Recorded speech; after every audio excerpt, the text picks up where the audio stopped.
كما صليت على إبراهيم وعلى آل إبراهيم إنك حميد مجيد.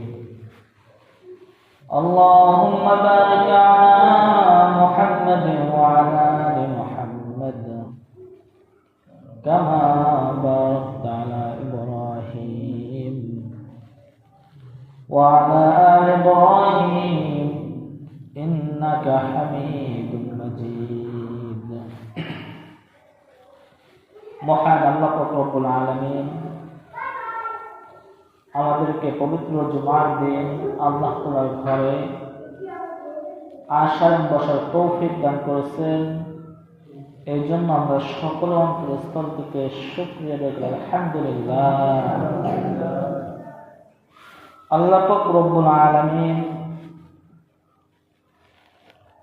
সর্বপ্রথম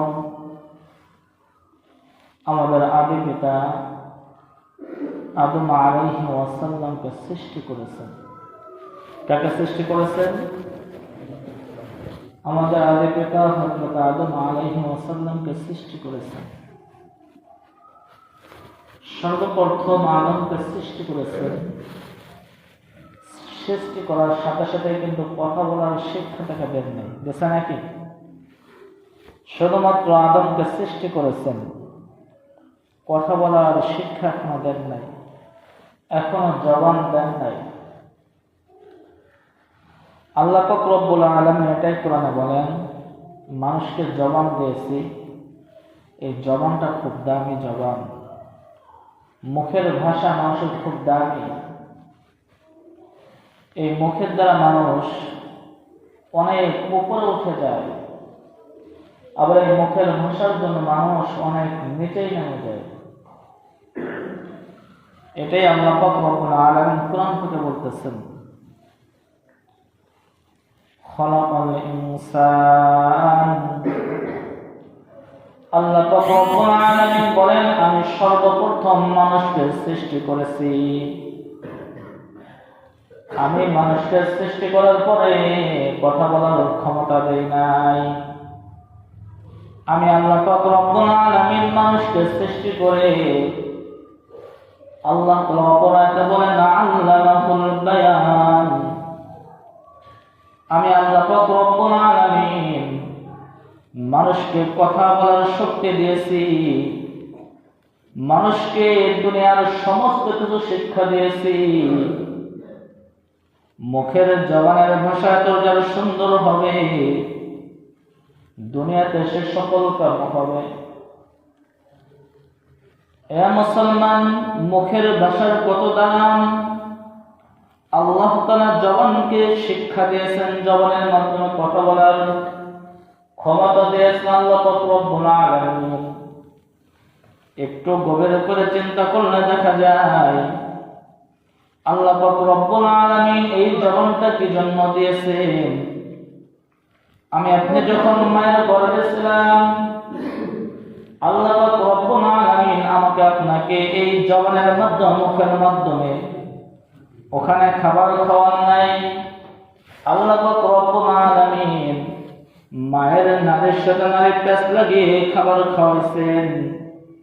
এখানে ব্যাখ্যা করলে দেখা যায় কি জন্য আল্লাহ পাক রব্বুল আলামিন জবান দ্বারা খাওয়ান নাই।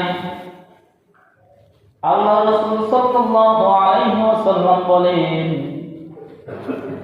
আমার বান্দাকে আমি এই জন্য মুখ দিয়ে খাবার খাওয়াই নাই। আমি আল্লাহ পাক রব্বুল আলামিন মানুষের জবানটা দিয়েছি অনেক দামি করে, যাতে করে বান্দা দুনিয়াতে আসবে সর্বপ্রথম আমার নাম নিতে পারে। এই জন্য আমি আল্লাহ পাক রব্বুল আলামিন জবানটাকে পাক করলাম। সুবহানাল্লাহ। এ মুসলমান, জবানটা কেমন দামি আর একটু চিন্তা করেন। একটা মানুষ সারা জীবন গুনার কাজ করেছে, নাফরমানি করেছে, কুফরি করেছে, শিরকি করেছে,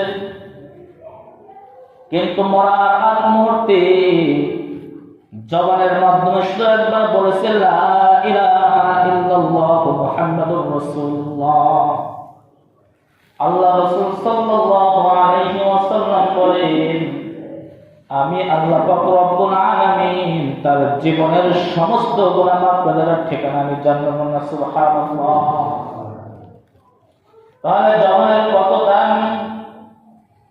এ মুসলমান, জবান এতটাই দামি, আপনি যখন বিবাহে আবদ্ধ হতে গেছেন, একটা মেয়েকে বিবাহ করতে গেছেন, সে মেয়েটাকে আপনার দেখাও জায়েজ নাই, কিন্তু মুখের একটা ভাষার কারণে, মুখের একটা কথার কারণে আপনি তাকে জীবন সঙ্গিনী হিসেবে কিয়ামত পর্যন্ত বেছে নিয়েছেন।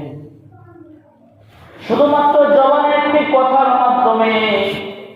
এই জবানটা আল্লাহ পাক রব্বুল আলামিন দিয়েছেন আল্লাহর কালাম পড়ার জন্য, আল্লাহর জিকির আজকার করার জন্য। কিন্তু আজ মুসলমান এই জবানের হেফাজত আজ আমি আপনি করতেছি না। জবান দিয়ে বেহুদা কথাবার্তা বলতেছি, জবানে যা আসতেছে সেটাই বলতেছি, কিন্তু আল্লাহ পাক রব্বুল আলামিন জবানটাকে কিন্তু এই জন্য দেন নাই। এ মুসলমান, এই দুনিয়ার কিছু নিয়ম নীতি জেনে নিন। আমি আপনি যেসব দুনিয়াতে চেয়ারম্যান আছে, চেয়ারম্যানের কোন লোক যদি আমার সাথে থাকে, চেয়ারম্যান যতই অন্যায় করুক না কেন, ওই সমস্ত অন্যায়ের কথা কিন্তু আমি ওই চেয়ারম্যানের লোকের সামনে বলতে পারি না। পারি নাকি? কারণ নিজের ভিতরে ভয়, আমি যদি এই কথাটা যদি বলি চেয়ারম্যানের বিরুদ্ধে, চেয়ারম্যানের যে লোক আছে, চেয়ারম্যানের কাছে যে সে বলে দিবে, আমার খবর হয়ে যাবে। কিন্তু মুসলমান, যে আল্লাহ পাক রব্বুল আলামিন আমাকে আপনাকে সৃষ্টি করেছেন, আল্লাহ তাআলা কোরআন থেকে বলেন, ইযা তালাক্কাল মুতালাক্কিয়ানি আনিল ইয়ামিনি ওয়া আনিশ শিমালি কাঈদ মা ইয়ালফিযু মিন কওলিন ইল্লা লাদাইহি রাকীবুন আতীদ। এ মুমিন বান্দারা, তোমরা জেনে রাখো, তোমাদের দুই কাঁধে দুইজন ফেরেশতাকে নিযুক্ত করা হয়েছে। আল্লাহ রাসূল সাল্লাল্লাহু আলাইহি ওয়াসাল্লাম বলেন, কোন বান্দা যখন একটা বাক্য উচ্চারণ করে, যদি একটা কালিমা তাইয়্যিবা পড়ে, এই দুই কাঁধে দুইটা ফেরেশতা লেখার জন্য প্রস্তুত হয়ে যায়। আর একদল ফেরেশতা এইখান থেকে, জমিন থেকে আমলটা নিয়ে আকাশে চলে যায় আল্লাহকে দেওয়ার জন্য। এ মুসলমান, একটু চিন্তা করে দেখি, আল্লাহ পাক রব্বুল আলামিন জবানটাকে দিয়েছে, এই জবানের মাধ্যমে কতই না গীবত করতেছি, কতই না গালিগালাজ করতেছি। কখন কি চিন্তা করেছে আমার দুই কাঁধে দুইজন ফেরেশতা রয়েছে, তারা আমার এই গালিগালাজ লিখতেছে, এই গীবত লিখতেছে, দুনিয়ার কারোর কাছে না দিক, কিন্তু আমার আল্লাহর কাছে এই দুইজন ফেরেশতা প্রত্যেকদিন চলে যাইতেছে। এই চিন্তা যদি আমার আপনার ভিতরে থাকে, আমার আপনার মুখের মাধ্যমে গীবত করা সম্ভব না। সম্ভব নাকি? যেটা বুঝাইতে চাইছিলাম, জবানটা খুব দামি। আল্লাহ পাক রব্বুল আলামিন মানুষকে সৃষ্টি করার পরে এই জবান দিয়েছেন, কথা বলার ভাষা দিয়েছেন। এ মুসলমান, এই যে দিনের মজলিসে বসে আছি, জবানটা কেমন দামি! কোন ব্যক্তি যদি দিনের মজলিসে বসে একবার সুবহানাল্লাহ বলতে পারে, আল্লাহ রাসূল সাল্লাল্লাহু আলাইহি ওয়াসাল্লাম বলেন, জান্নাতের ভিতরে তার জন্য একটা গাছ লেখা দেবেন। সুবহানাল্লাহ। জবান তো অনেক দামি না? জবানটা খুবই দামি, কিন্তু এই জবানের মাধ্যমে আজ আমি আপনি কত কিছুই না করতেছি। এজন্য আল্লাহ রাসূল সাল্লাল্লাহু আলাইহি ওয়াসাল্লাম বলেন, কোন ব্যক্তি যদি দুইটা জিনিসের দায়িত্ব নিতে পারে, হেফাজত করতে পারে, আমি রাসূল তার জান্নাতে নেওয়ার দায়িত্ব নিলাম। সুবহানাল্লাহ। আল্লাহ রাসূল বলেন, তার ভিতরে একটি হলো মুখের জবান, মুখের ভাষা। এটা যদি কোনো ব্যক্তি হেফাজত করতে পারে, তাহলে আমি রাসূল তার জান্নাতের দায়িত্ব নিলাম। এ মুসলমান, একটু চিন্তা করে দেখি, দুনিয়াতে যত প্রকার ঘটনা হইতেছে এই মুখের মাধ্যমে হইতেছে।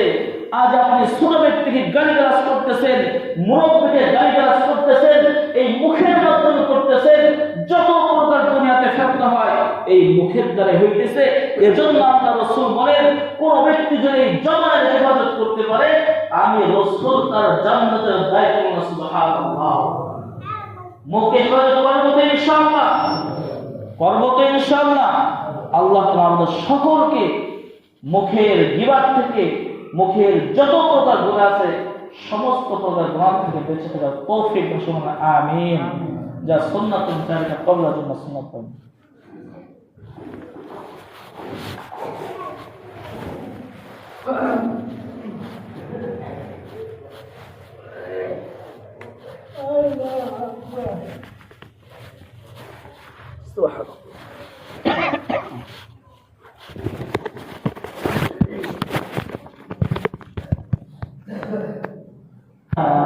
محمد وعلى آل محمد كما صليت على إبراهيم